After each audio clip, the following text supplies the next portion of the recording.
Shalom, shalom. Wah, kemarin kita habis merayakan kemerdekaan kita yang ke-79. Saya mau dengar semangatnya Jemaat GB Glow. Shalom. Puji nama Tuhan. Kalau saya bilang Indonesia, Bapak Ibu bilangnya merdeka. Kalau saya bilang Yesusku, Bapak Ibu bilang dahsyat. Indonesia, merdeka. Yesusku, Dahsyat. kita berikan sorak-sorai yang paling meriah untuk Tuhan kita Yesus Kristus. Kami buka ibadah kami pagi hari ini Tuhan, hanya di dalam nama Yesus. Segala kemuliaan hormat hanya bagi Engkau Bapa.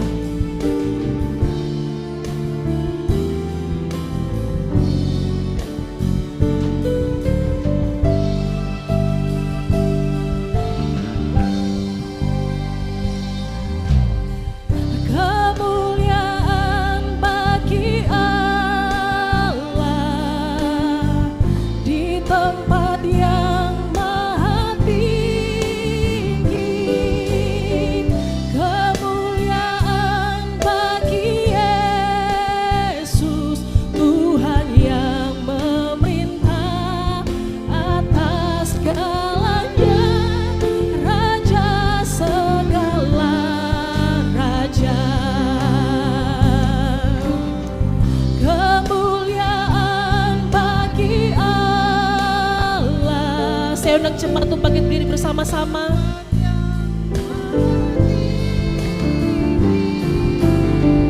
Kemuliaan bagi Yesus, Tuhan yang memerintah atas segalanya, Raja segala raja.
Kami sungguh bersyukur Tuhan untuk pagi yang indah ini, di mana kami boleh berada di tempat yang paling terbaik, yaitu di rumah-Mu Tuhan. Kami bersyukur untuk penyertaan Tuhan sepanjang minggu ini, dan kami percaya saat ini Engkau berada bersama-sama dengan kami Tuhan. Oleh karena itu kami mau serahkan ibadah ini dari awal, pertengahan hingga akhir dari ibadah ini. Amin. Hanya nama-Mu yang kami tinggikan di tempat ini, dan kami percaya Tuhan akan melawat pribadi lepas pribadi yang hadir pada pagi hari ini. Amin. Dan firman yang akan disampaikan oleh hambanya Bapak Pendeta Petrus Tarigan boleh menguatkan kami, boleh menegur kami, boleh mengingatkan kami akan hal-hal yang mungkin kami tidak tahu sebelumnya Tuhan. Dan kami percaya apa yang menjadi kerinduan-Mu Tuhan, biar Engkau sampaikan melalui hamba-Mu ini. Tuhan urapin mulut dan bibir hamba-Mu ini. Setiap daripada kami juga yang mengambil bagian dalam pelayanan, kami percaya urapan Tuhan turun atas kami semua. Tuhan kuduskan hati dan pikiran kami, sehingga kami boleh memberikan yang terbaik. Kami akan mulai ibadah ini dengan doa yang Tuhan ajarkan kepada kami. Bapa kami yang ada di surga, dikuduskanlah nama-Mu, datanglah kerajaan-Mu, jadilah kehendak-Mu di bumi seperti di surga.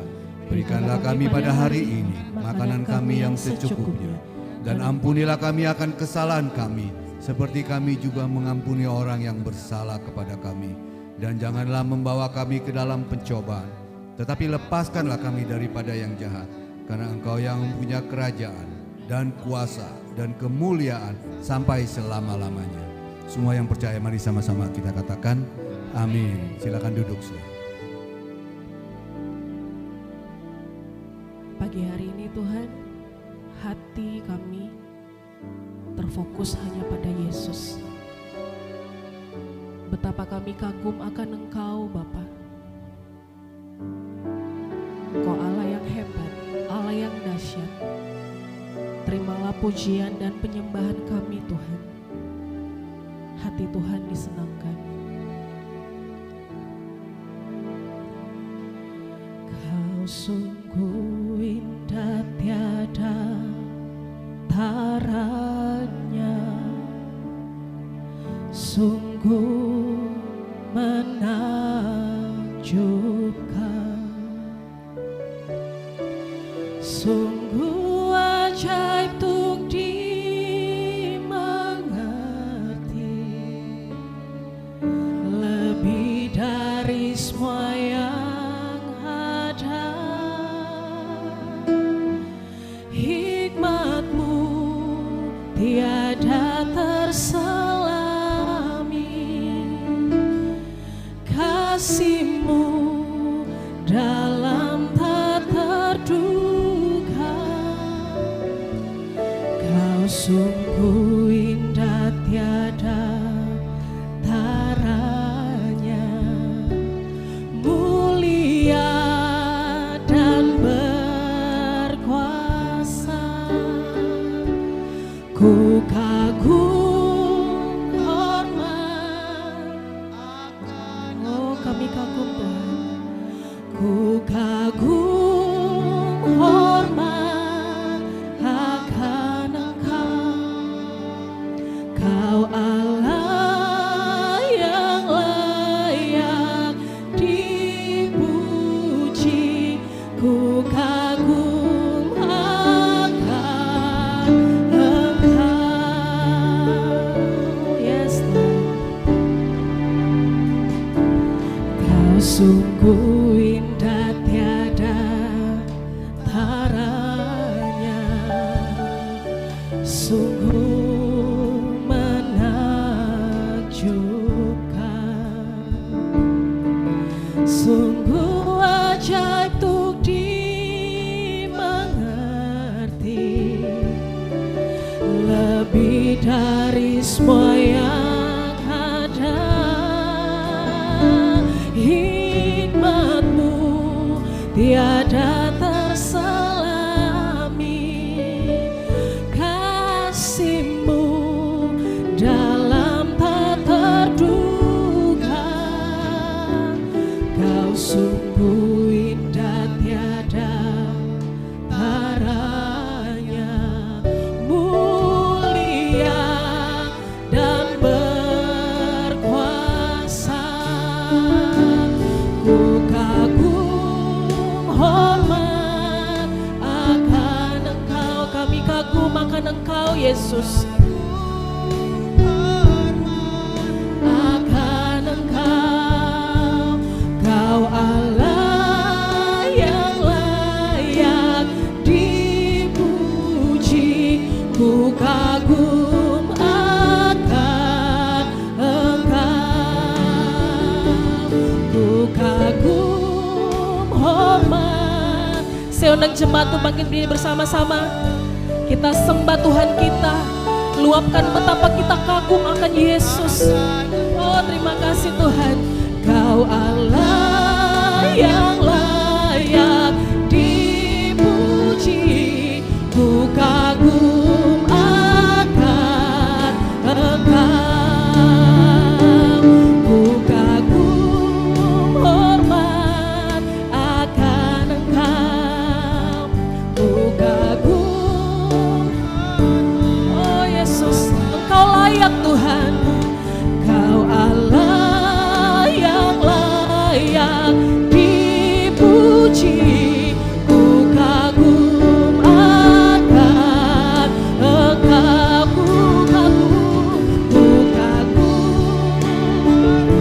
Kami hormat akan Engkau Yesus, Raja di atas segala raja, Tuhan di atas segala Tuhan.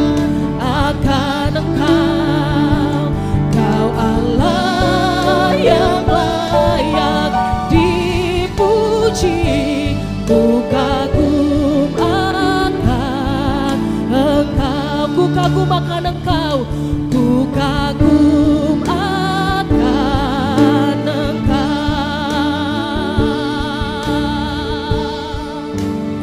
Mari kita sembah Tuhan kita Yesus Kristus.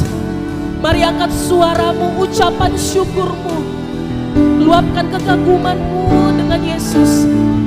Ku sembah Kau, ku sembah Kau, betapa ku kagum Yesusku.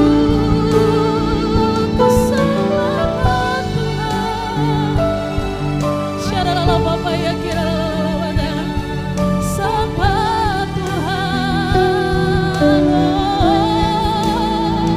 Yesus Tuhan.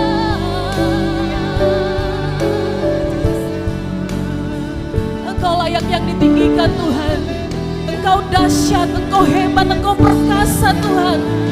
Engkau layak Tuhan, layak terima hormat dan pujian, Yesus Tuhan.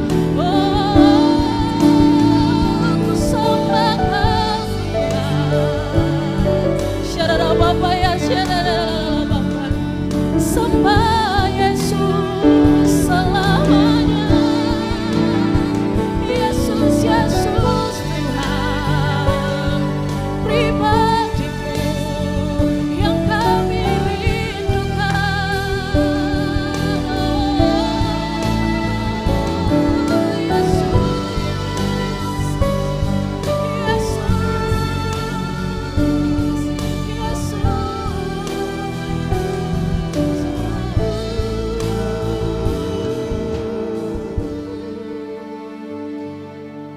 Betapa kami kagum akan Engkau Tuhan. Untuk selama-lamanya Engkau Allah Tuhan di hidup kami. Ku kagum.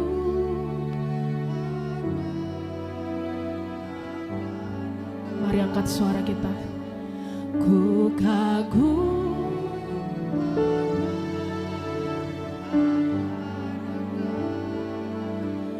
Kau Allah yang layak dipuji, ku kagum akan Engkau. Sekali lagi katakan, ku kagum.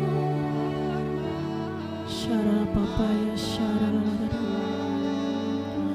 ku kagum hormat akan Engkau. Kau Allah yang layak dipuji, ku kagum akan Engkau.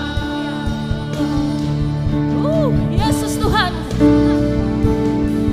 yes Tuhan, kami percaya Engkau Allah hadir di tempat ini Tuhan. Kami percaya Tuhan, seluruh hidup kami serahkan hanya padamu Tuhan. Kami serahkan hanya pada Yesus, sumber dari segala-galanya. Betapa kami kagum akan Engkau Tuhan.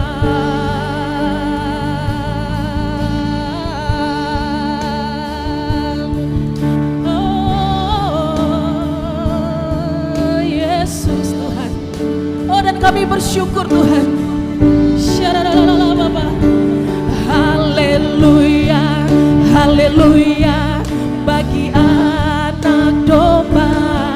Haleluya, haleluya, darahnya meneguhkan setiap lidah, suku bangsa, semua makhluk dan pulau. Berikan glory, berikan hormat, beri pujian bagi anak domba. Yes Tuhan, haleluya, haleluya bagi anakmu.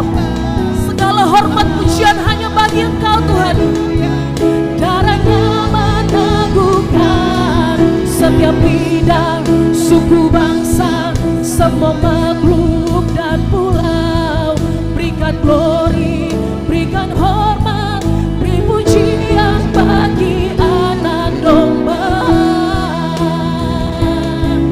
Beri pujian bagi anak domba. Beri pujian bagi anak domba. Amin. Yang siap bersama-sama dengan saya memuji Tuhan, lebih lagi sama-sama katakan amin. Biar Tuhan Allah hadir di tengah-tengah kita. Terima kasih Tuhan. Boleh tepuk-tepuk sama semuanya. Hey. Terima kasih Tuhan.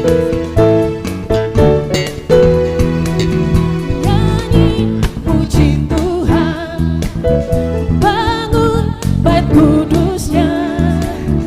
Di tempat ini Yesus telah hadir, kemuliaan Tuhan dinyatakan. Oh, sukacita, bangun bait kudusnya.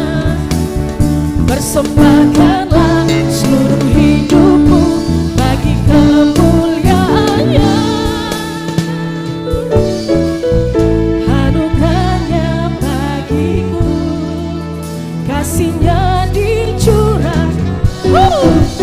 Sambutlah dia juru selamat, bersoraklah, nyanyi puji Tuhan, bangun bait kudusnya.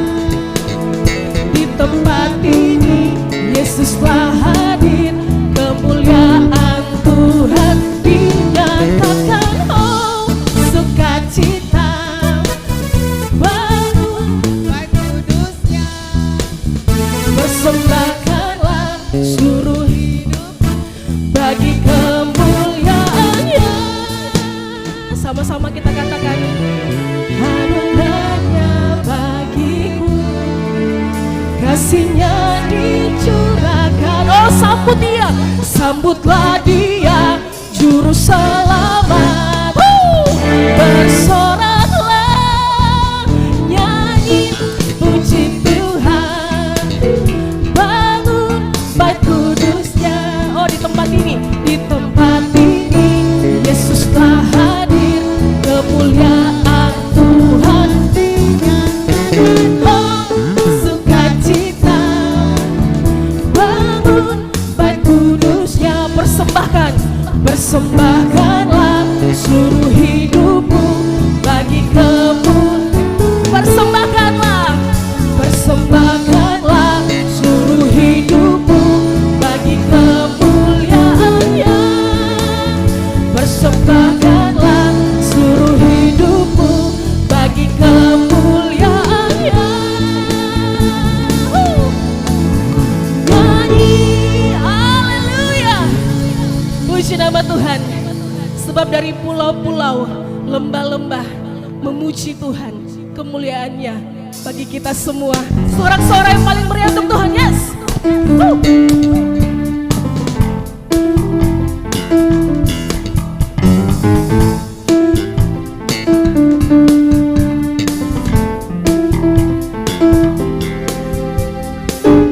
Dari utara ke selatan terdengar pujian bagi. Dari barat sampai ke timur, nama Yesus disanjung tinggi. Dari pulau-pulau, lembah-lembah, gunung-gunung yang tinggi, hey! Kemuliaannya disaksikan, kebesarannya diceritakan. Oh, Yesus, Yesus namanya. Oh, hanya Kau Tuhan, nama Yesus disanjung tinggi. Dari pulau-pulau,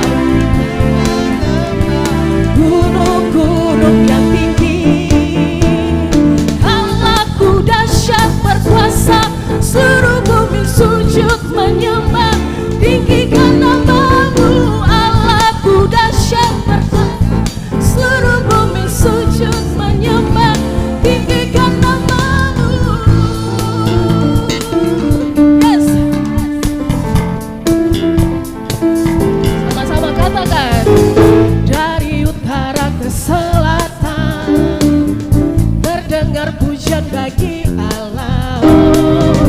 Dari barat sampai ke timur, Nama siapa Bapak Ibu?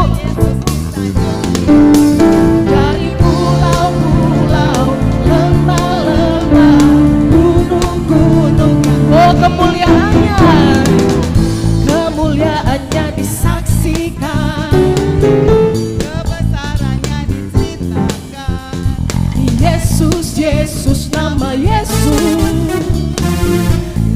Yesus disanjung tinggi dari lembah-lembah yang tinggi. Allahku dahsyat berkuasa, seluruh bumi sujud menyembah. Tinggikan namamu, Allahku dahsyat, seluruh bumi sujud menyembah. Tinggikan namamu, Allahku dahsyat. Boleh dikepalkan tangannya sama-sama. Tinggikan namamu, Allahku dahsyat. Tinggikan namamu, Allahku dahsyat berkuasa, seluruh bumi Engkau dahsyat Tuhan. Allahku dahsyat, seluruh bumi sujud menyembah. Tinggikan namamu, tinggikan namamu, tinggikan namamu, Allahku dahsyat berkuasa. Yes, haleluya. Silakan duduk Bapak Ibu. Puji nama Tuhan. Haleluya. Semua bersuka cita, amin. Amin.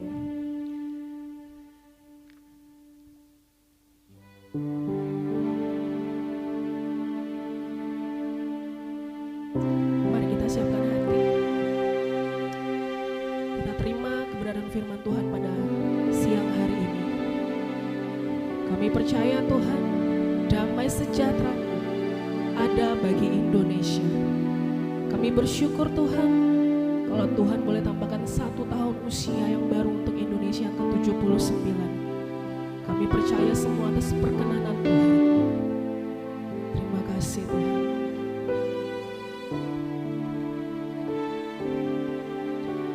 Syukur untuk setiap rencanamu dan rancanganmu yang mulia. Dalam satu tubuh kami bersatu menjadi duta kerajaanmu. Ku ucapkan berkat atas biar kemuliaan Tuhan akan nyata bagi bangsa ini. Kami berdiri dan membawa doa. Ya Tuhan, ini kerinduan kami, sesuatu yang besar pasti terjadi dan mengubahkan negeri kami. Hanya namamu Tuhan ditinggikan atas seluruh bumi. Terima kasih Tuhan. Kami rindu melihat Indonesia pulih dari semua problema, hidup dalam jalan kebenaran-Mu, ajarkan terang kemuliaan-Mu. Ucapkan berkat atas Indonesia, biar kemuliaan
Terima kasih Tuhan. Kami percaya semua suku bangsa penuh kemuliaan-Mu ya Tuhan. Oh, seluruh yang ada di Indonesia ini Tuhan. Karena kami tahu bahwa suku terbanyak di bumi ini ada di negara ini Tuhan. Dan kami percaya ini tidak kebetulan. Pakai kami semua untuk menyatakan kemuliaan Tuhan. Berkati pagi ini tanah hati kami, pikiran kami, untuk kami belajar firman-Mu. Kami makin diperlengkapi lagi Tuhan, agar kami menjadi umat yang semakin berkenan di hadapan Engkau. Urapi kuduskan hamba karena anugerah-Mu Tuhan. Oleh darah Yesus dilayakkan untuk kami semua bersekutu dengan firman Tuhan. Dalam nama Tuhan Yesus bersama kita berkata amin. Tepuk tangan bagi Tuhan kita.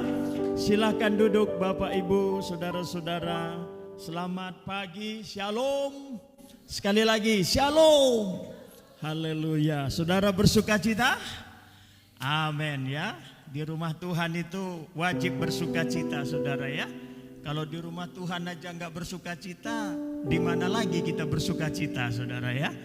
Haleluya. Hari ini saya ingin ajak saudara belajar, judulnya paradigma 5 jawatan.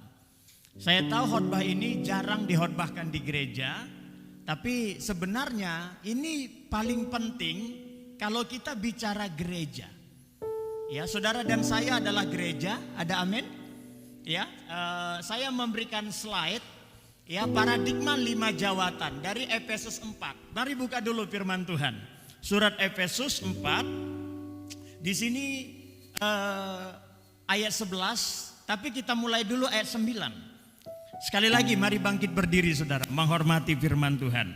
Efesus 4 ayat 9 sampai ayat 16. Nanti yang pria ayat 9, kita baca yang wanita ayat 10 ya. Efesus 4 ayat 9. Pria 2, 3. Bukankah ia telah naik, berarti bahwa ia juga telah turun ke bagian bumi yang paling bawah. Wanita.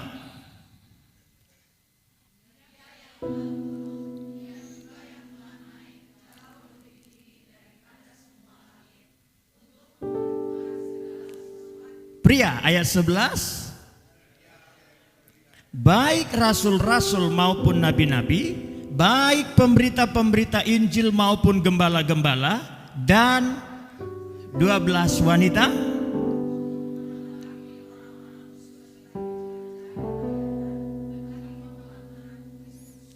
Pria 13. Kesatuan iman dan pengetahuan yang benar tentang anak Allah, kedewasaan penuh dan tingkat pertumbuhan yang sesuai dengan 14 wanita.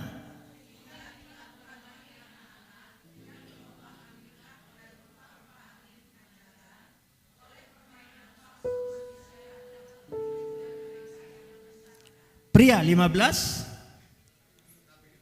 Berpegang kepada kebenaran di dalam kasih kita bertumbuh ke dalam segala hal ke arah Dia Kristus yang 16 bersama-sama, daripadanya lah seluruh tubuh yang rapi tersusun dan diikat menjadi satu oleh pelayanan semua bagiannya sesuai dengan kadar pekerjaan tiap-tiap anggota, menerima pertumbuhannya dan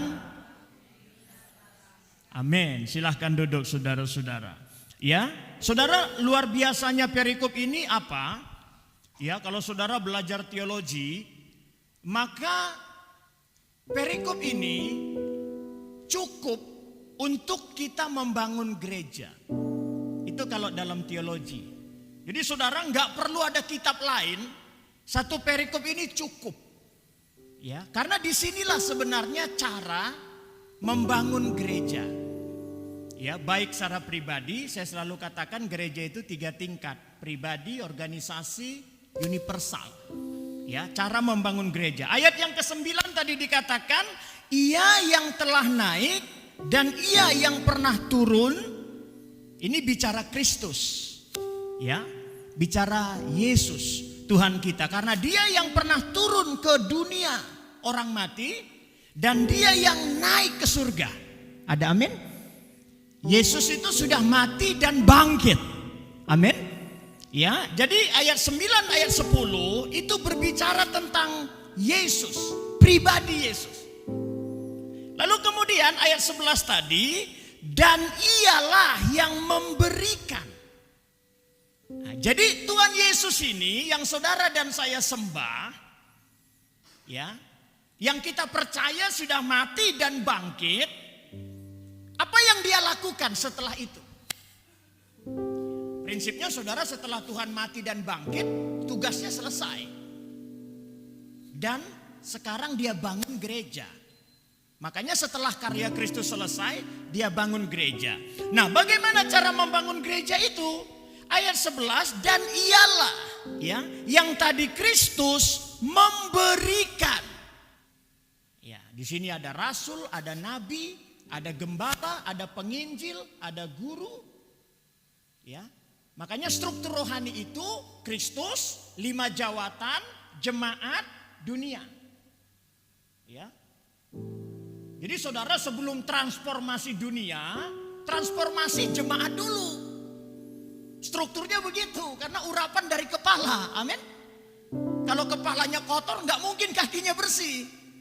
Jadi kalau mau dunia ditransform, harus ditransform dulu hidup jemaat. Nah, hidup jemaat itu akan ditransform kalau 5 jawatannya itu ditransform. Ya, ada transformasi jawatan. Nah, tapi hari ini paling tidak saudara dan saya tahu bahwa yang dikerjakan Kristus setelah karyanya, dia bangun gerejanya. Dan cara membangun gereja itu melalui 5 jawatannya itu. Ya, makanya saudara dan saya sekali lagi perlu memahami paradigma 5 jawatan. Ya, dan di sini saudara juga dan saya harus tahu, bergereja itu tidak sekedar minta Tuhan tolong. Itu kadar bergereja yang paling rendah itu. Itu iman sandal jepit namanya. Itu iman paling murah.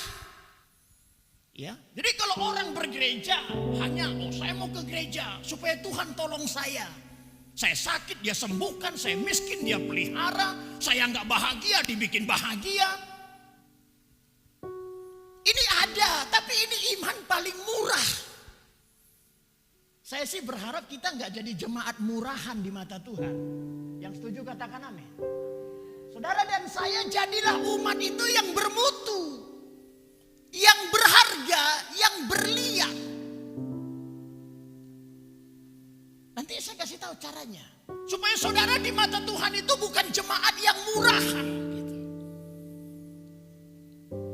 Karena saya melihat banyak sekali orang, ya, kembali kepada slide yang pertama tadi, sepertinya kalau ikut Tuhan itu hanya orientasinya itu pertolongan Tuhan. Kenapa saya bilang bukan itu saudara? Kalau yang orang kejar itu pertolongan Tuhan tuh ngomong begini saudara. Nah, saya ini mati aja udah mau. Masa sih melihara kamu saya nggak mau? Tuhan itu mati aja udah mau buat kita. Saudara percaya ini? Maaf ini, teman saudara belum tentu mau mati untuk saudara. Kakak adik saudara belum tentu mau mati sama saudara. Pasangan saudara aja belum tentu mau mati sama saudara. Belum tentu. Dan kalaupun ada orang yang mau mati bagi saudara, kadar kematiannya lebih rendah dari Yesus. Kenapa? Karena Yesus itu mati sebagai juru selamat yang tidak bisa mati sebenarnya. Kalau kita ini kan memang semua harus mati. Karena kita manusia berdosa. Amin. Siapa yang gak mati? Semua mati. Jadi kalaupun satu mau mati sama yang lain, kematiannya tetap lebih rendah. Tapi kematian Kristus paling tinggi, paling mulia untuk hidup kita. Jadi kalau saudara, jadi begini, berkristen itu saudara harus punya iman. Makanya saya sebut, kita itu otomatis ditolong, otomatis disembuhkan, otomatis dilindungi. Itu otomatis. Nah, kalau imannya otomatis otomatis itu nggak lagi menjadi pengejaran saudara. Amin. Namanya juga katakan otomatis. Bisa lebih keras, otomatis. Sekali lagi. Jadi semua yang Anda dan saya perlukan itu coba sudah selesai dalam iman. Tuhan itu mati aja udah mau. Masa sih nyembuhin ini sakit gak mau? Jadi kita itu kayak menuntut sesuatu yang lebih rendah yang sebenarnya sudah Tuhan kerjain. Jangan sampai, saya sering kasih analogi orang pacaran 3 tahun antar jemput, kerja antar jemput 3 tahun, suami pacarnya itu antar jemput. Udah 3 tahun si wanitanya nanya, kamu sayang gak sih sama saya? Ini kan perlu ditempeleng ya. Ya cuman gak boleh nempeleng orang, melanggar hukum. Tapi 3 tahun bolak-balik ini kamu sadar gak?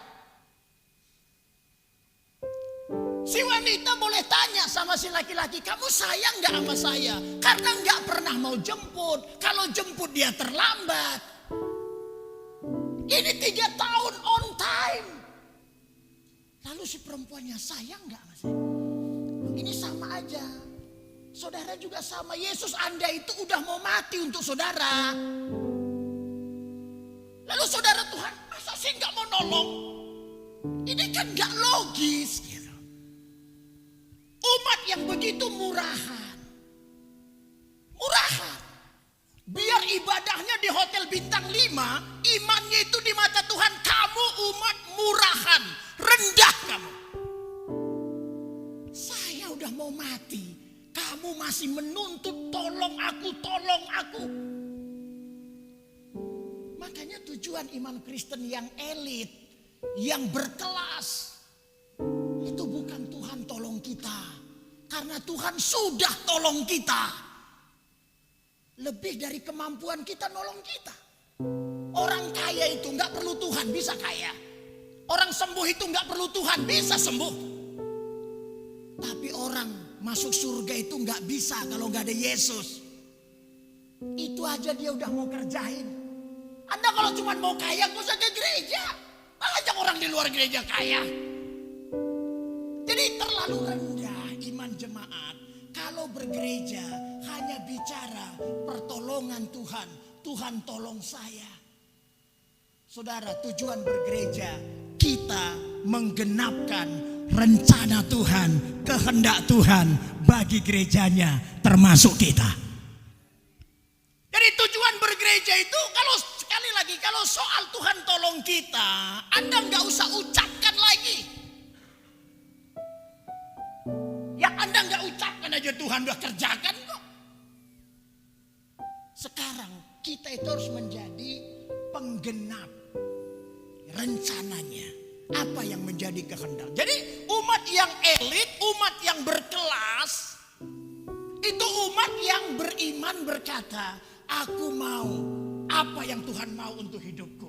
Apa penggenapan Tuhan untuk hidupku? Apa rencana Tuhan untuk hidupku? Itu yang mau kita capai dalam iman kita. Sehingga kita menjadi gereja itu yang sejati, yang punya tadi ya, bukan jemaat iman yang murah ya, karena semuanya soal hidup kita sudah dikerjakan. Nah saudara, cara kita menjadi umat yang menggenapi rencana Tuhan, ya dasarnya tadi Tuhan memberi. Jadi cara membangun iman, cara membangun gereja, ya ini harus dia 5 jawatan. Makanya saudara dan saya minimal harus punya paradigma. Saya juga bingung terus terang lihat gereja. Saya hampir tiap hari, hanya 2 tontonan saya di YouTube. 1 negara-negara, semua negara-negara saya tonton tiap hari. Yang kedua adalah khotbah pendeta-pendeta. Itu aja tontonan saya di YouTube. Dan pengungkapan, pembahasan 5 jawatan. Ini mohon maaf ini, gereja kita di sini, gereja yang kita kasihi ini. Pernahkah saudara di sini ketemu pendeta khotbah mengupas 5 jawatan? Saya nggak tahu nih. Tapi hampir nggak ada. Padahal hal tadi bilang sama saudara. Setelah Yesus bangkit, setelah dia turun dan dia naik, dia memberikan 5 jawatan. Jadi minimal hari ini saudara kenal. Saya mau kenalin dulu nih pelayanan 5 jawatan. Ada amin? Ada amin? Nanti setelah Anda kenal, Anda terima. Tolong Anda terima. Karena saya tahu di sini banyak jemaat nggak bisa terima 5-5-nya. Ya paling maunya 1, maunya 2. Saya gembala aja. Karena kalau dekat gembala itu enak. Saya diayomi. Nah ini nggak bisa menggenapi rencana Tuhan. Jemaat yang pilih-pilih seperti ini. Ya, jadi saudara, kita harus tahu bahwa cara Yesus membangun gereja, dia memberikan 5 jawatan. Ya, 5 jawatan ini bergerak dalam pelayanan gereja. Dan nanti termasuk saudara, kalau saudara dewasa, saudara juga akan masuk dalam salah satu jawatan itu. Tapi sekarang 5 jawatan itu diberi. Nah, kalau 5-5-nya ini bergerak di gereja, 5-5-nya ini memberi makan, maka rohani saudara akan sehat. Dan saudara akan bisa menggenapi apa yang Tuhan rencanakan. Tapi kalau 5 jawatan ini tidak masuk atau kita tidak terima, maka rohani kita itu nggak akan sehat, saudara-saudara. Ya, saya memeriksa, saya melihat sekarang gereja-gereja jemaat-jemaat di Indonesia banyak imannya tidak sehat. Kenapa? Karena memang pengungkapan 5 jawatan ini jarang diberikan, hampir tidak diungkapkan. Ya, ini persis seperti makan. Ya, dari sekolah dulu kita diajar makan sehat itu 4 sehat. Kalau cara saudara makan 4 sehat 5 sempurna, sehat gak? Sehat dan kuat. Ya, makanya di dalam rohani juga ada 5 sehat 5 sempurna. Pelayanan 5 jawatan. Hanya pelayanan 5 jawatan inilah yang membuat rohani saudara sehat, iman saudara sehat, dan kita bisa menggenapi rencana Tuhan untuk hidup kita. Tepuk tangan bagi Tuhan kita, saudara. Teruskan slide-nya. 5 jawatan itu adalah penginjil, guru, rasul, nabi, gembala. Paling tidak saudara tahu, saya perkenalkan bahwa ada 5 spirit, 5 urapan, 5 karakter. Saudara kalau punya paradigma 5 jawatan, saudara begitu si A khotbah, saudara akan nanti tahu ini jawatannya A, ini jawatannya B, ini jawatannya C. Dan saudara nggak akan pilih-pilih pengkhotbah. Kalau saudara tahu paradigmanya dan semuanya itu kebutuhan. Ya, kebutuhan kita. Makanya ada 4 sehat 5 sempurna, keseimbangan itu. Makanya kalau makan tuh jangan daging terus. Makan daging terus nanti kedagingan kita. Harus makan sayur juga, ada amin. Harus makan telur juga. Jadi ada keseimbangannya.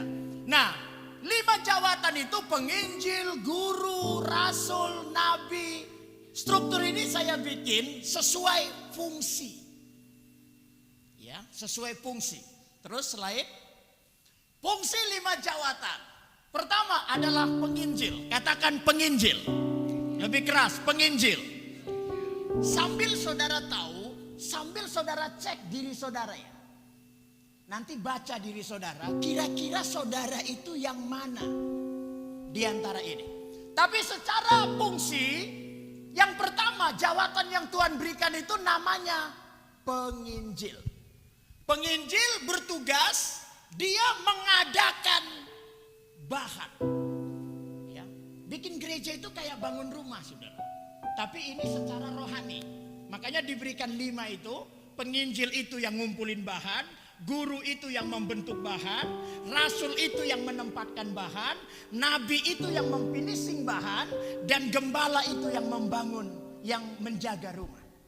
Saudara kalau bangun rumah kan begitu. Pertama ada bahan dulu. Ada amin. Ada kayu, ada pasir, ada batu.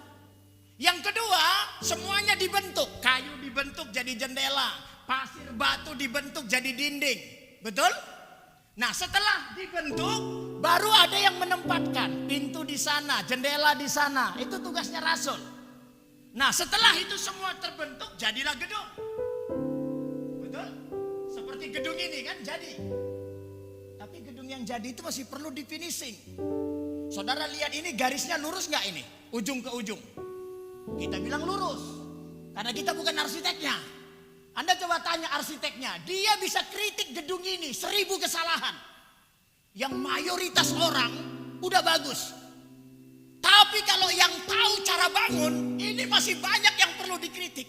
Anda pakai baju ini udah bagus, tapi kalau Anda ketemu arsitek busana, Anda ini jelek semua ini bajunya.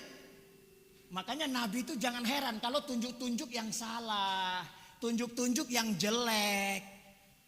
Artinya gedung di finishing. Setelah sempurna, baru gembala itu menjaga. Jadi sebenarnya tugas gembala itu di belakang. Gembala itu menggembalakan domba, bukan menggembalakan buaya. Orang kalau baru masuk gereja itu belum domba, buaya, serigala, ular kobra. Makanya gembala-gembala kalau salah urus pasti dia yang diterkam. Orang belum domba, gembala itu kan ngurus domba, bukan ngurus serigala. Oke ya, jangan ketawa, kok Anda ini banyak ketawa di soal ini. Apa merasa begitu ya? Oh ya, nggak apa-apa kalau merasa. Oke, kita teruskan, amin. Kok kayak lobet begini? Saya kok semangat sendiri ya di gereja ini ya. Ini gereja saudara kok orang yang semangat ya. Cobalah semangat dikit biar saya promo kemana-mana. GBI Globali semangatnya luar biasa. Tepuk tangan untuk kita semua dulu. Ya jadi tugas pertama di gereja itu penginjil. Makanya pastikan siapa yang berpanggilan penginjil di gereja saudara. Penginjil itu orientasinya mengadakan orang, mengajak orang, membawa orang. Kumpulin tuh bahan-bahan. Makanya kekuatan penginjil itu bergaul dengan semua orang. Saya kasih lambang itu bintang. Temennya banyak. Saudara yang kira-kira hidup penyendiri, mungkin Anda cenderung nabi, bukan penginjil. Karena kalau Anda sendiri siapa yang Anda menangkan? Kalau nabi memang dari PL itu banyak sendiri. Sebab dia pegang kebenaran, kualitas bukan kuantitas. Kalau penginjil itu kuantitas. Makanya cara-cara penginjil kalau KKR itu yang paling kasih janji. Ya, janji muluk-muluk. Itu pasti penginjil yang buta melihat, yang lumpuh berjalan. Lihat KKR penginjilan kan? Ada nggak yang dibilang yang bertobat dianiaya? Nggak ada tema penginjil begitu. Itu tema-tema nabi itu. Kalau begitu temanya itu KKR nabi itu. Ya penginjil itu yang penting orang datang. Makanya soal motivasi penginjil itu paling lemah. Ya, dulu zaman Belanda itu terkenal dengan Kristen Indomie. Siapa yang datang ke gereja dikasih Indomie.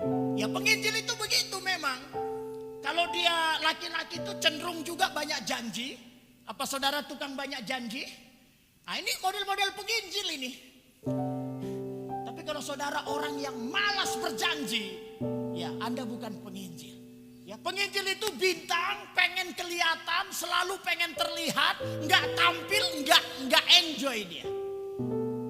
Dia selalu pengen jadi sentral. Nah, apakah saudara demikian?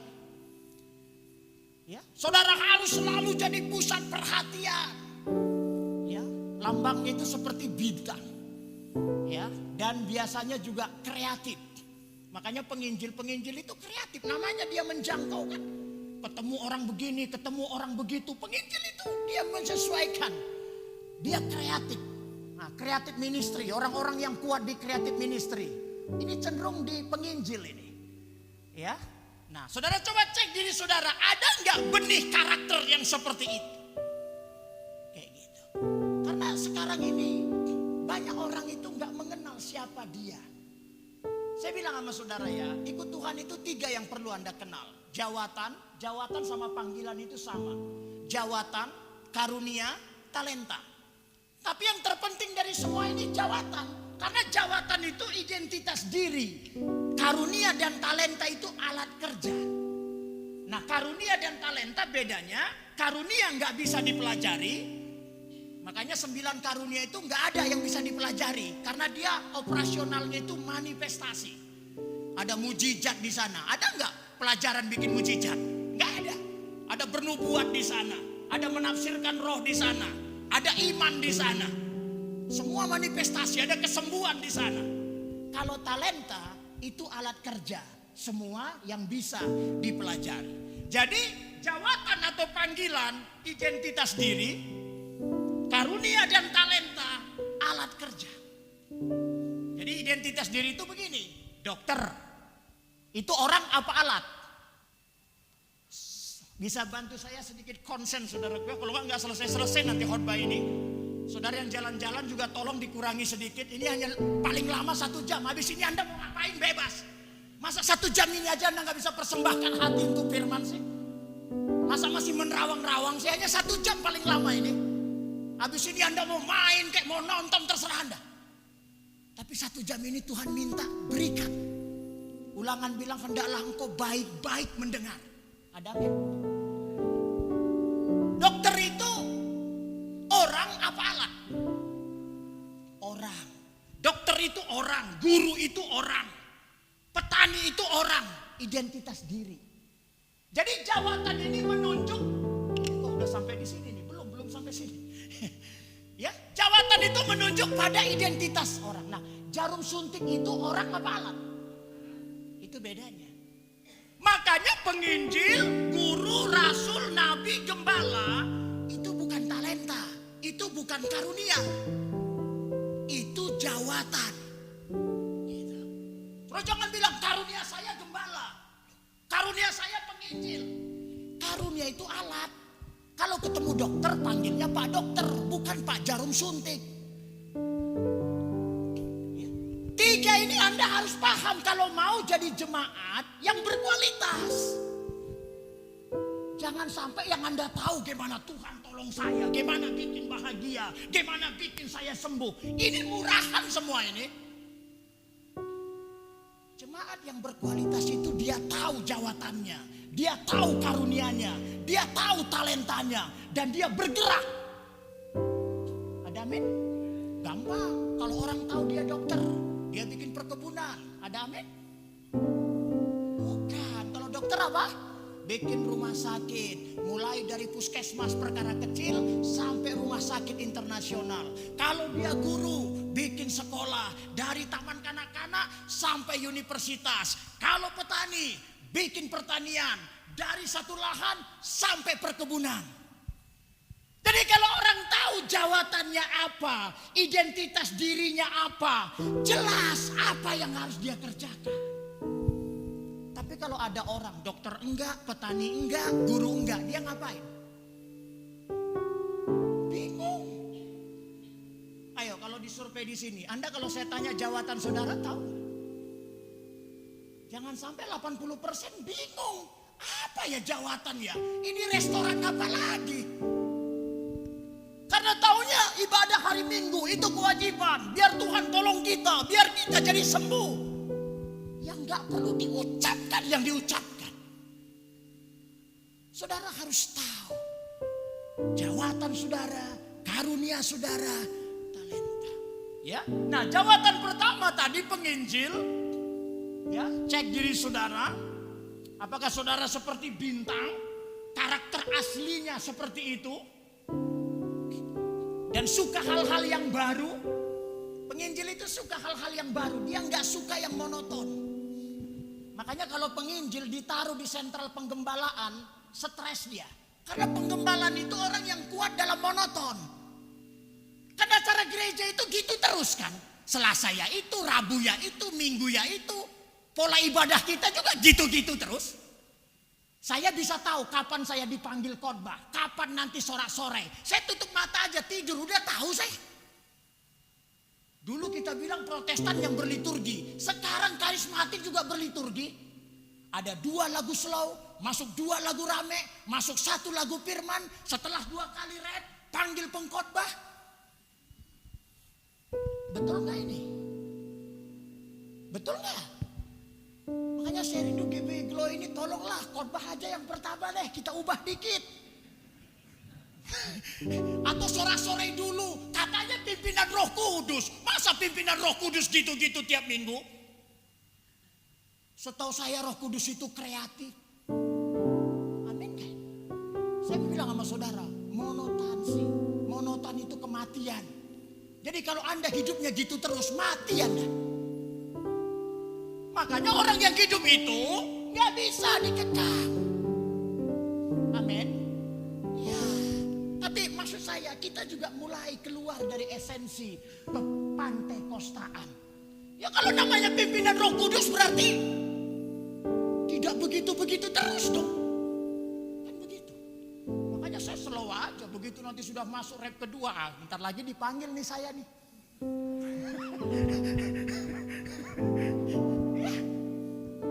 Penginjil dibuat begitu stres. Makanya di gereja itu temukanlah para penginjil dan mereka jangan ditempatkan di sentral-sentral penggembalaan. Namanya penginjil itu jangkau jiwa baru. Kerjaannya dekat pantai, dekat diskotik, dekat penjara. Makanya 5 jawatan ini, mobil yang paling berani parkir itu mobil penginjil. Sebentar di diskotik, sebentar di kafe, sebentar di lapangan. Kalau gembala itu parkir mobil aja takut. Nanti jemaat lihat mobil kita.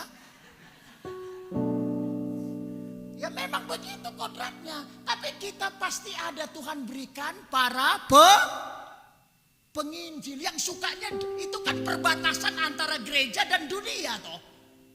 Yang mau dijangkau itu kan orang dunia. Amin. Berarti para penginjil itu kan harus di perbatasan toh. Perbatasan dengan dunia. Kalau kita semuanya di sentral gereja, siapa yang nginjil Pak?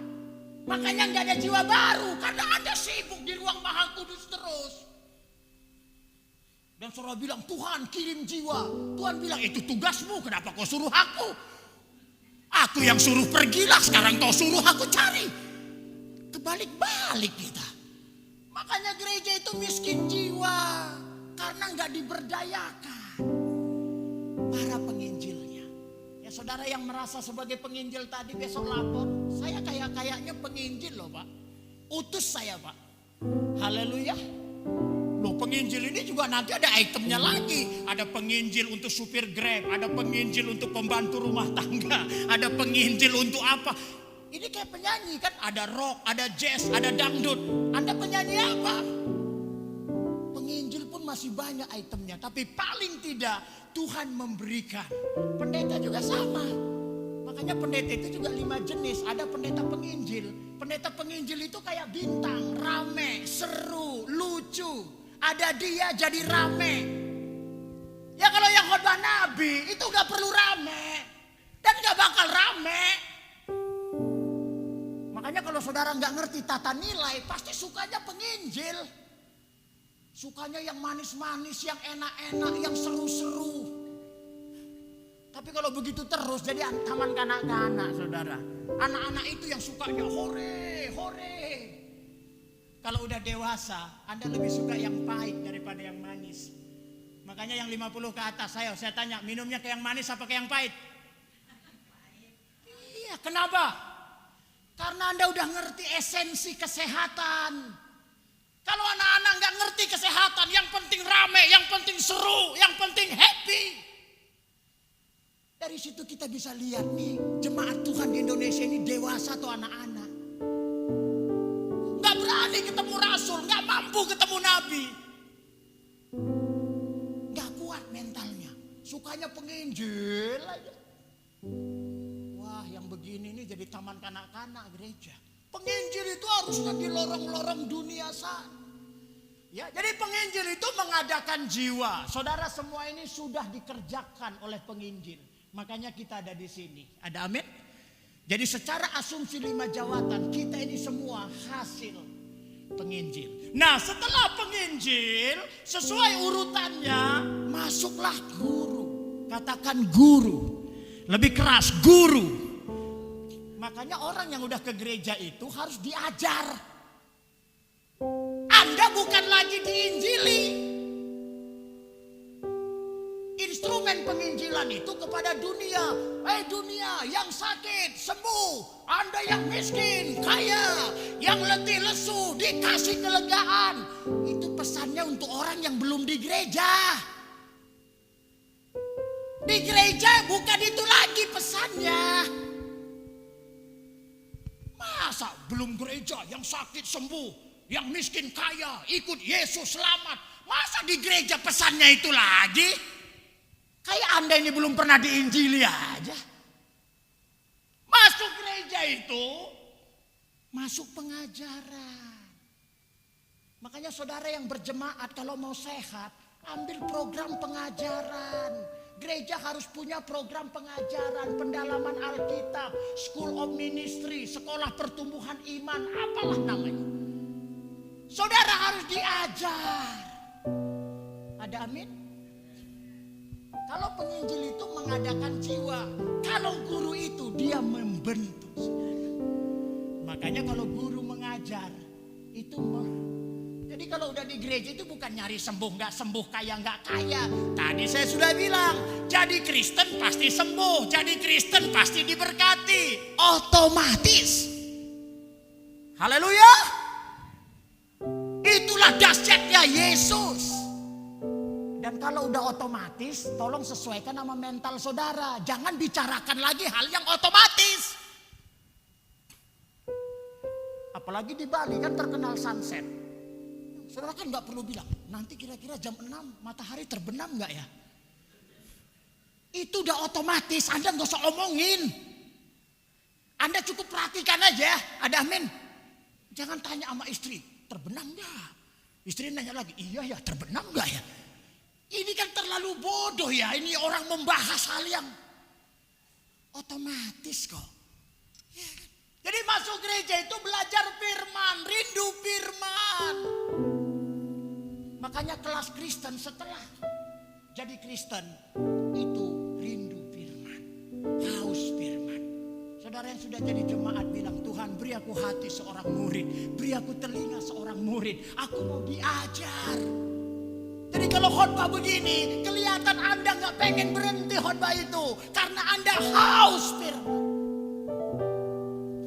Kalau ini Anda pengen, saya jadi pengen cepat berhenti. Makanya jadi Kristen itu masuk pengajaran. Memang kalau diajar itu gak enak. Karena lambangnya guru itu cangkul, mendalami. Mana lebih enak? Lihat bintang atau lihat cangkul? Anda lebih suka lihat bintang. Makanya penginjil paling laku di gereja. Tapi kalau begini terus, gereja jadi taman kanak-kanak. Kalau kesukaannya yang penginjil aja. Harusnya kesukaan saudara juga guru, mendalami. Kalau penginjil khotbah, baca satu ayat, dia khotbah 2 jam. Cukup 1 ayat, namanya penginjil. Tapi kalau guru khotbah 2 jam, 1 jam baca ayat. Anda punya stamina enggak? Satu kali Pak Yangke khotbah di sini, enggak usah dijelasin Pak, ajak baca aja. 40 menit. Pengen tahu jemaat kita, suaranya hilang enggak? Karena biasanya kalau baca ayat itu 3 ayat pertama keras. Masuk ayat kelima mulai hilang tuh suara. Saudara siap kita lakukan begini? Kalau saya jadi gembala saudara, saya bikin gereja itu aneh-aneh. Pimpinan Roh Kudus. Enggak ada yang gitu-gitu terus. Saya akan bilang, mari mulai firman Tuhan, kita baca bilangan dari 1 sampai selesai. 40 menit, silakan hitung. Enggak ada penjelasan. Jangan-jangan besok, glow enggak seru, pindah Karena gak punya daya tahan. Padahal ini juga kita butuhkan. Ada amin. Ada amin. Kelihatan saudara, memang kalau diajar itu gak enak. Karena guru itu monoton, membosankan. Makanya kalau saudara ketemu pengkhotbah jarang ketawa, jarang tepuk tangan, jarang seru-seruan. Itu mungkin guru. Jangan Anda tolak, itu juga penting untuk daya tahan Anda. Karena guru itu monoton, mendalami. Mending ayat demi ayat, kata demi kata. Didalami sama dia. Makanya saudara kalau lihat guru itu kan bajunya juga gak ganti-ganti, gitu-gitu aja. Ya coba lihat penampilan para guru itu. Makanya kalau ada di sini yang gak terlalu stylish, gak apa-apa, mungkin ada guru. pakai batik, terus lengan pendek lagi, selalu begitu. Sampai kalau ingat batik, ingat dia.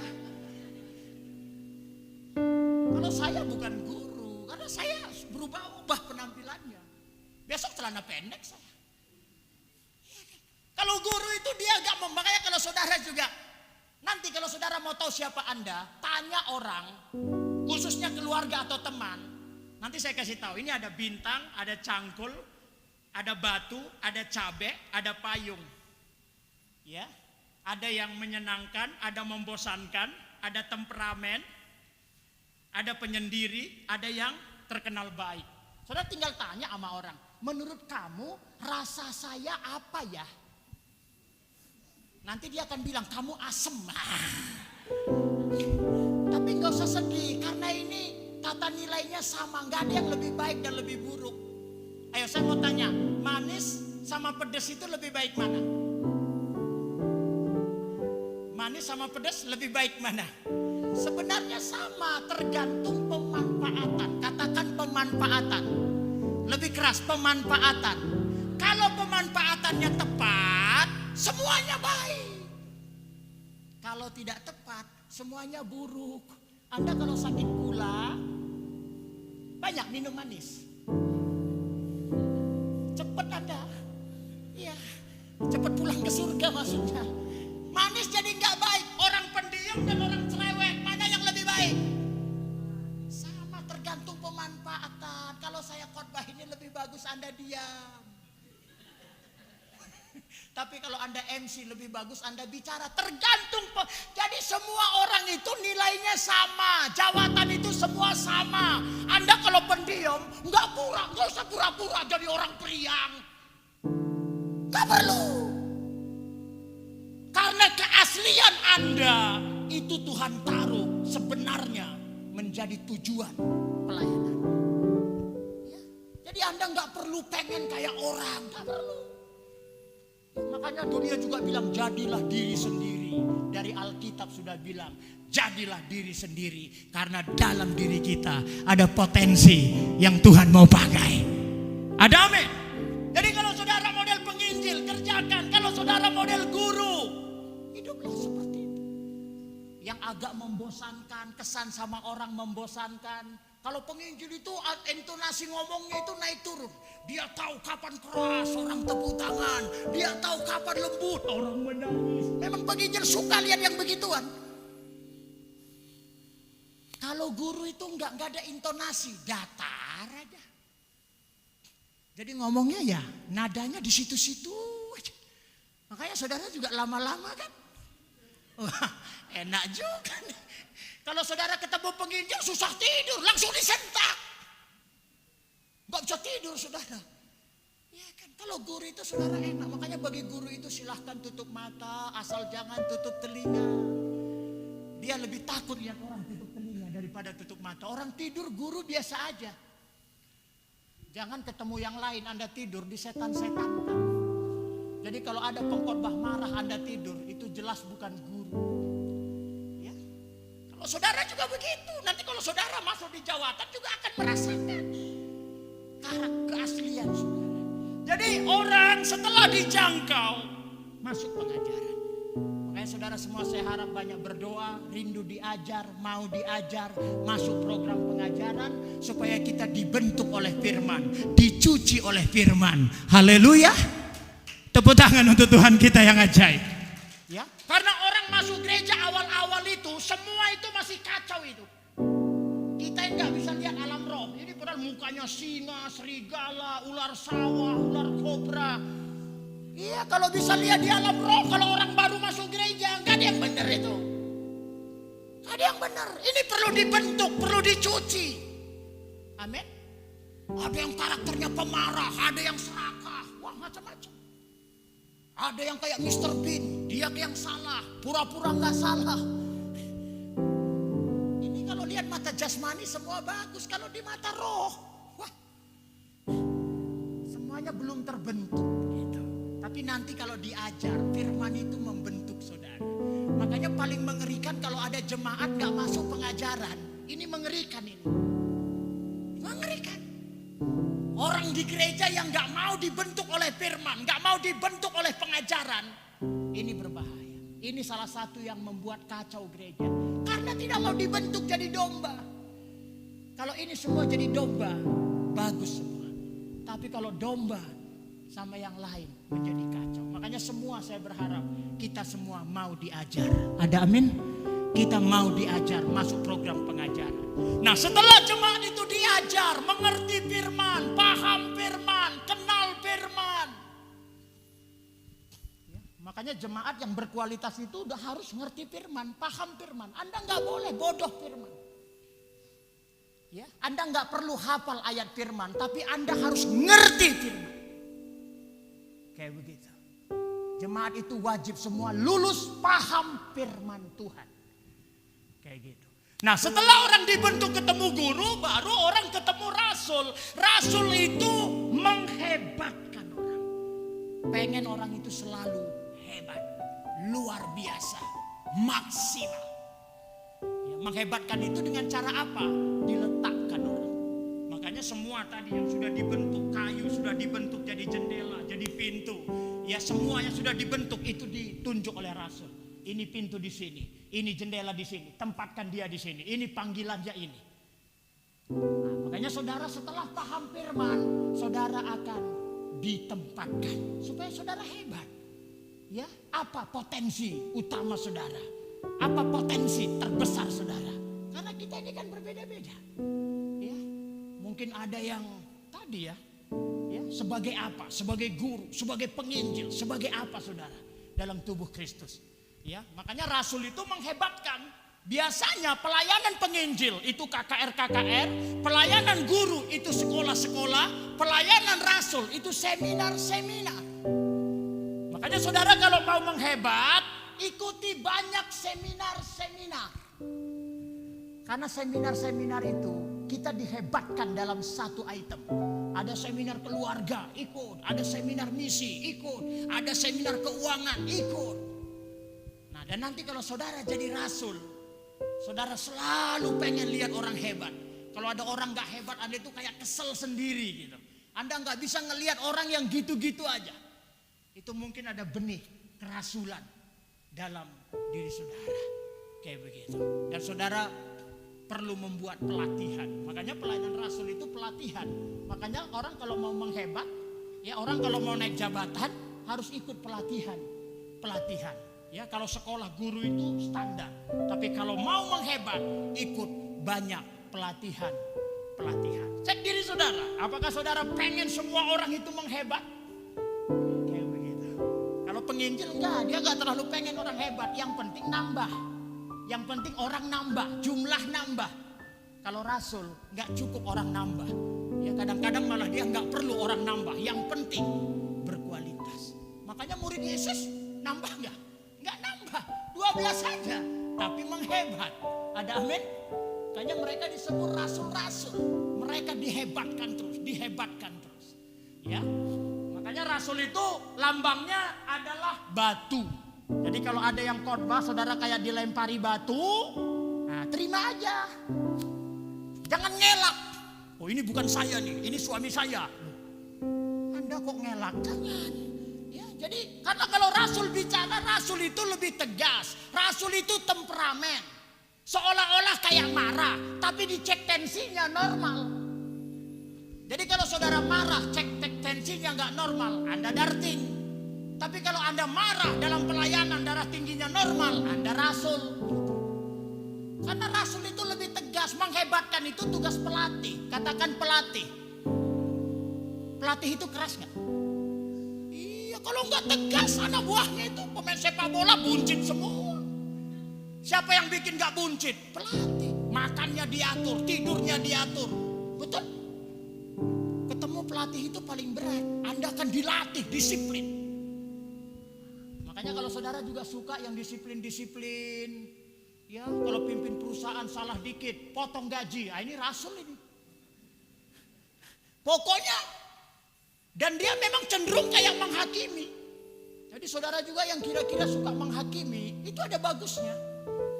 Iya, asal saudara fungsikan dalam fungsi kerasulan saudara. bukan menghakimi sentimen. Yang nggak boleh itu adalah sentimen pribadi. Tapi tugas rasul memang kita kayak ditimbukin batu aja. Makanya dua paling keras itu rasul sama nabi. Rasul itu batu, nabi itu cabe. Dua-dua nggak enak. Makanya orang paling takut itu ketemu rasul sama ketemu nabi. Paling enak itu ketemu penginjil sama gembala, dijangkau dan diayomi. Kalau guru stengki-stengki agak-agak capek. Nabi rasul ini udah paling gak kuat gereja. Padahal Anda tahu pembangunan gereja dibangun di atas para nabi dan pernah baca ayat itu? Jadi iman yang kuat dasarnya bukan penginjil, dasarnya nabi dan rasul. Batu yang paling jadi pondasi itu harus paling keras. Makanya saudara iman saudara jangan dibangun di atas gembala.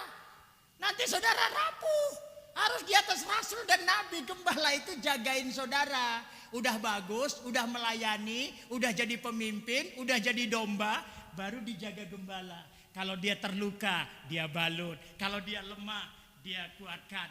Tapi bukannya serigala, ular sawah.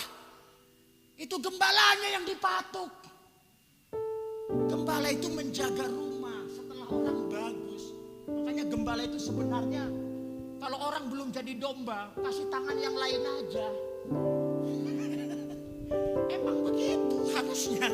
Kalau sekarang kan gak seharusnya. Sekarang ini kan gimana yang enak. Jadi saudara rasul itu menghebatkan. Dia seperti pelatih.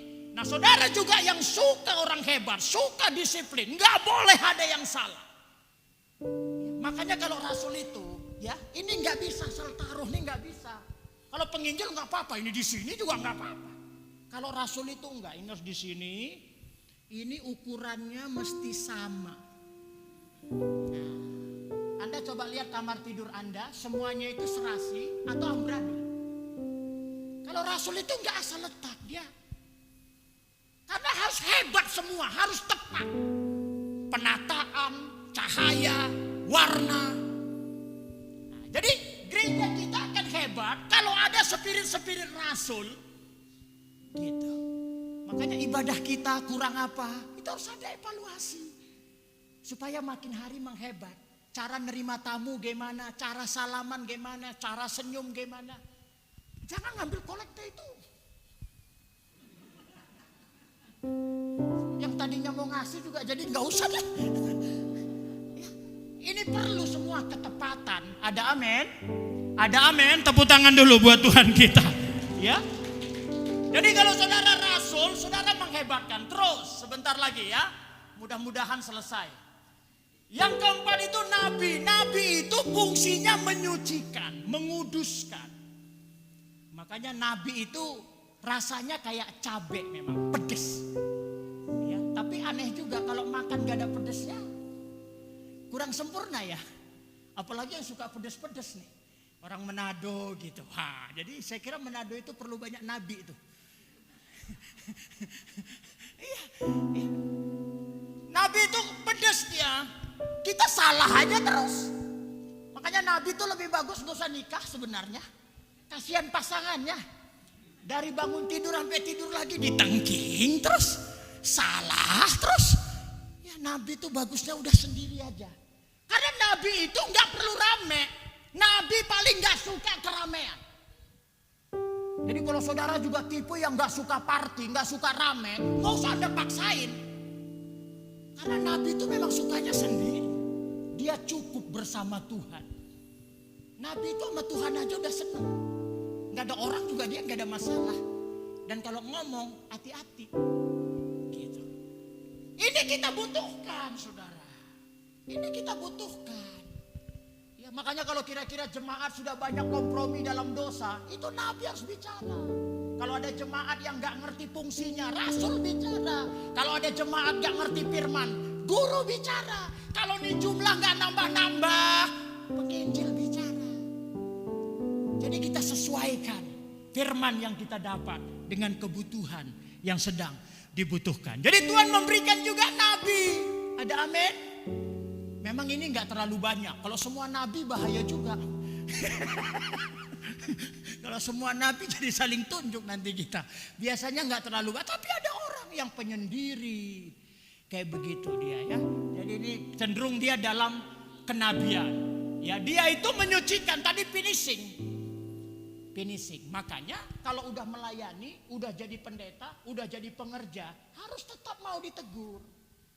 Karena finishing itu kepada yang sudah jadi. Nabi itu nggak dibutuhkan di luaran sana. Nggak perlu. Ya, nabi itu paling dibutuhkan itu di dalam orang-orang yang sudah pelayanan tapi masih kompromi dan lain sebagainya. Ya, nah baru setelah semuanya terbentuk, jiwa itu dijangkau, diajar, lalu sudah ngerti pelayanan, lalu sudah disucikan. Ini berarti kan sudah jadi domba. Baru gembala itu dia mengayomi. Ya, gembala itu mengayomi dia. Jadi coba saudara lihat diri saudara, apakah pengayom, nggak tegaan, itu gembala tuh. Ya, jangan saudara lihat Pak Yangke ini kan gembala Glow. Saya bicara ini gembala dalam hidup. Anda nggak harus jadi gembala sidang untuk jadi gembala. Saya ini bicara kehidupan. Ya, banyak orang yang tidak gembala sidang, tapi urapannya itu pengayoman. Ya, kalau dia perlu orang manggil aja nggak berani, dia yang datang. Karena dia kuat mengayomi, biasanya terkenal baik. Nah, jadi itu orang-orang yang punya urapan, panggilan, penggembalaan. Jadi saudara, dari 5 fungsi ini, coba saudara cek diri saudara. Apakah lebih tepat di penginjil, di guru, di rasul, di nabi, atau gembala. Dan kalau saudara bisa cek, lalu mulai fungsikan diri saudara. Kalau saudara penginjil, perkuat penjangkauan saudara. Kalau saudara merasa guru, banyak mengajar. Kalau saudara merasa rasul, bikin pelatihan-pelatihan. Kalau saudara merasa nabi, ucapkan kebenaran tanpa rasa takut. Ada amin? Kalau saudara merasa gembala, ayomi orang yang lemah, orang yang terluka. Jadi saudara bisa fungsikan hidup saudara, itulah pelayanan saudara berdasarkan panggilan. Kalau nanti lebih jauh proyeknya, saudara kalau penginjil bikin yayasan, saudara jadi guru bikin sekolah, saudara jadi rasul keliling bikin pelatihan, saudara jadi nabi ucapkan kebenaran. Saudara kalau gembala buka gereja-gereja, jadi gembala. Jadi kalau orang tahu dia apa, dia juga akan tahu mengerjakan apa. Jangan sampai saudara sampai tua di gereja, ini nggak pernah Anda tahu Anda ini apa dalam panggilan. Nanti saudara nggak berbuat apa-apa. Kalau ini saudara tahu, Anda bisa buat. Dan gereja bisa mengakomodir siapa guru kita, ini yang bikin sekolah. Siapa penginjil kita, ini yang penginjilan. Siapa rasul kita, ini yang bikin pelatihan. Jadi jelas, setiap orang bisa diutus. Dan saya tutup. Kalau sekarang saudara jemaat, setiap kali pengkhotbah, setiap kali pengajar saudara, tipe penginjil, tipe guru, tipe rasul, tipe nabi, tipe apa saja, Anda sanggup makan. Anda nggak menolak si satu dan menerima si satu. Ada amin? Itu tanda jemaat dewasa. Jemaat dewasa, dia makan yang manis, tapi dia juga makan yang pahit. Itu orang dewasa. Tapi kalau kanak-kanak itu enggak, dia pilah-pilah. Mari kita jadi jemaat yang dewasa. Kita bisa terima semua. Oke, dengan cepat saja slide saya bacakan. Prinsipnya, jawatan itu setara dan dia sinergi, tidak berlawanan. Tujuan jawatan menghindari pengkultusan karena 5 jamak, yang kultus hanya Kristus. Yang satu di gereja hanya Yesus. Pemimpin itu sebenarnya jamak. Lalu yang kedua jemaat dewasa karena sanggup menerima rasul, sanggup menerima nabi, sanggup diajar. Jadi kalau Anda lemah di sini, mohon maaf, kita belum dewasa. Kalau sukanya gembala, sukanya dipuji, diayomi, dibilang baik, biar terlambat dibilang baik, nggak apa-apa. Ini nggak jadi. Kalau ketemu rasul nggak bisa, yang tepat waktu aja kurang, kenapa nggak lebih cepat? Ya. Jadi kita akan menghebat begitu. Kalau seandainya bermain pengurapan kerasulan, ya jemaat dewasa dan gereja menjadi tubuh. Artinya tiap organ tahu tempatnya, tahu fungsinya. Kita bukan gudang. Kalau gudang itu ditumpuk, ada orang, ada bahan, ditumpuk aja, duduk semua di ibadah. Tapi begitu ditanya, Anda pintu apa jendela? Gak ngerti. Jangan sampai kita bangun gudang rohani. Tuhan mau rumah rohani.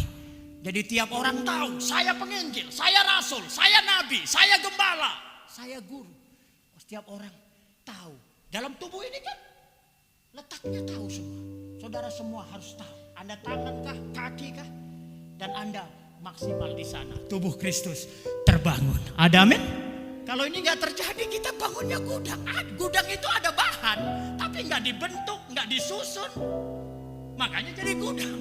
Jangan sampai gereja Indonesia itu jadi gudang. Jemaat banyak, tapi nggak tahu panggilannya, nggak tahu jawatannya, nggak tahu fungsi utamanya.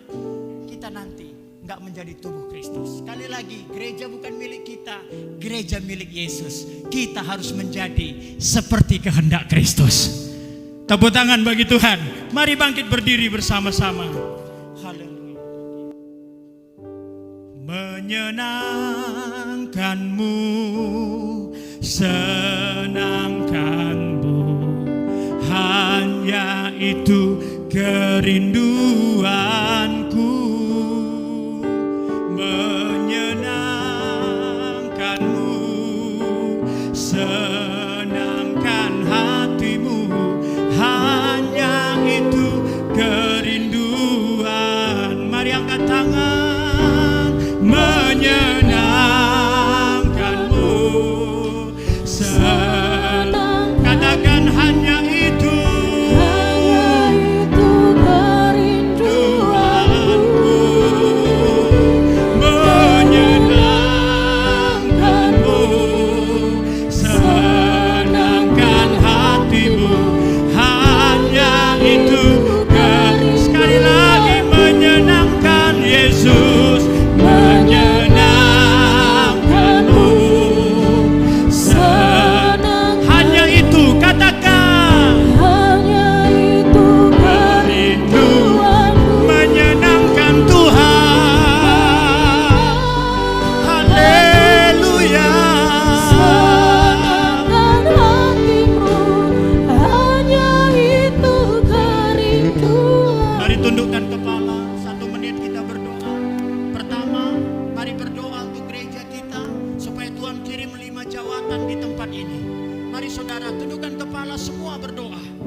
GBI Glow Denpasar, sehingga ada penginjil, ada nabi, ada rasul, ada guru, dan ada gembala.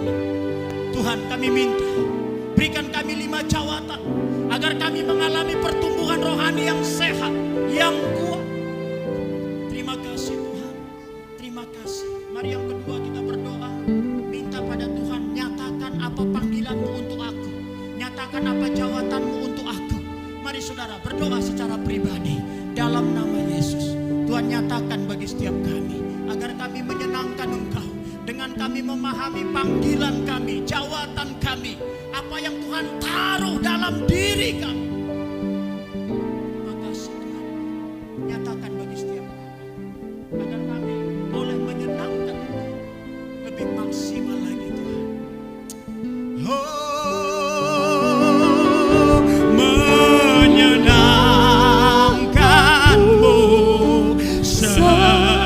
Mari katakan dengan iman, hanya itu kerinduan, menyenangkan Tuhan, menyenangkanmu, senangkan hatimu, hanya itu kerinduanku. Sekali lagi kita nyanyikan.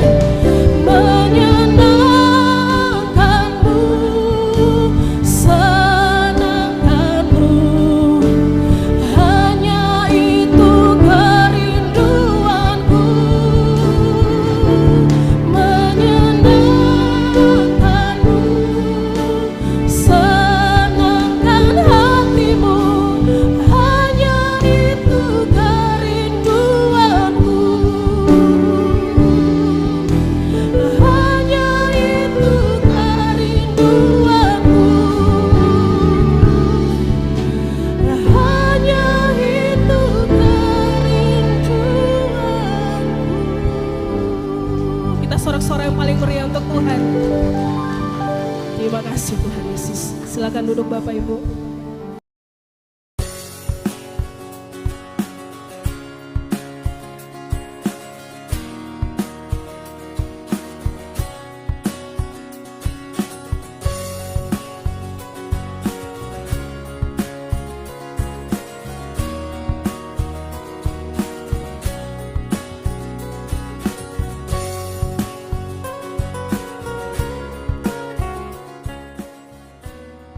Kalau saya bilang Indonesia merdeka gitu ya. Indonesia. 17 Agustus tahun 45, itulah hari kemerdekaan kita. Hari merdeka nusa dan bangsa, hari lahirnya bangsa Indonesia.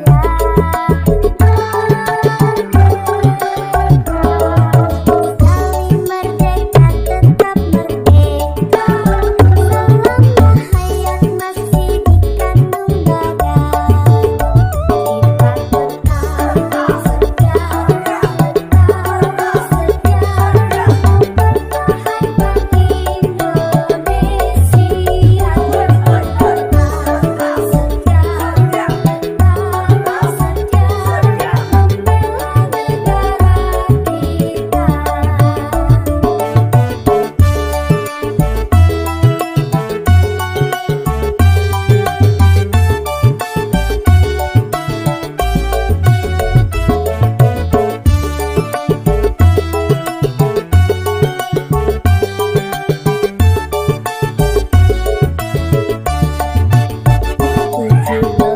Agustus tahun 45, itulah hari kemerdekaan kita.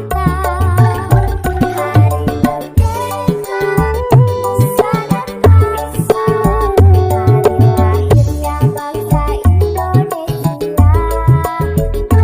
nusa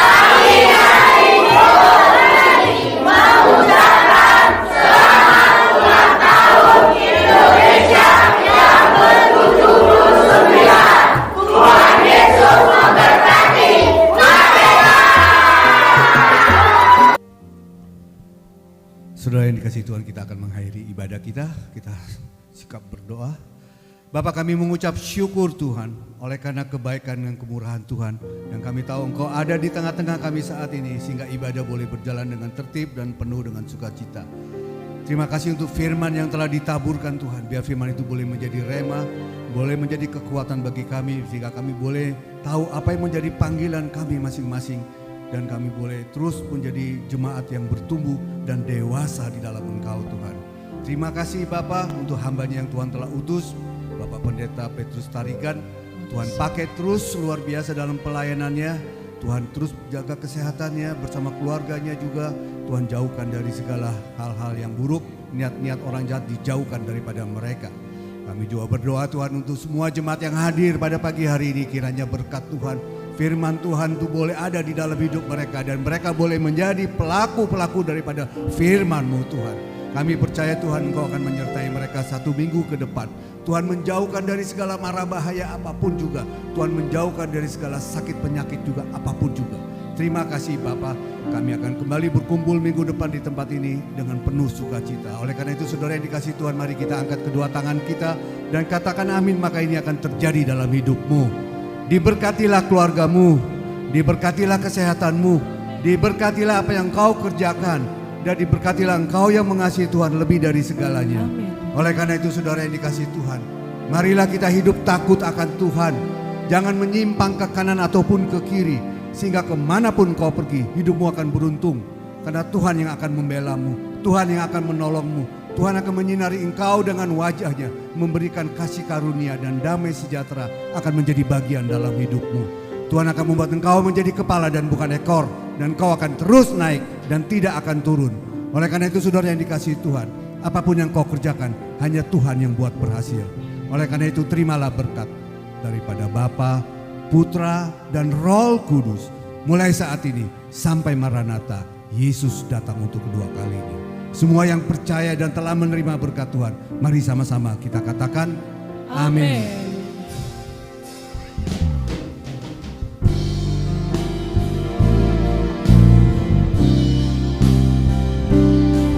El Shaddai, El Shaddai, Allah Maha Kuasa.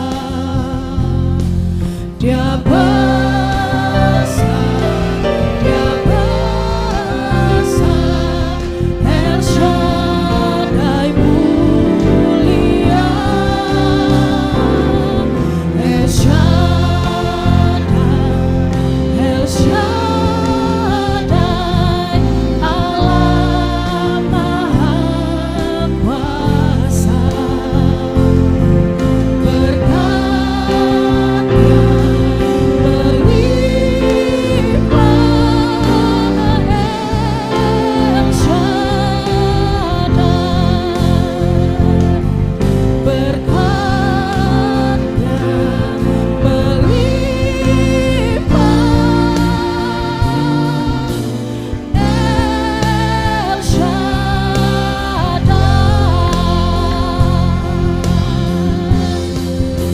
Ibadah selesai, Tuhan Yesus memberkati kita semua. Amin.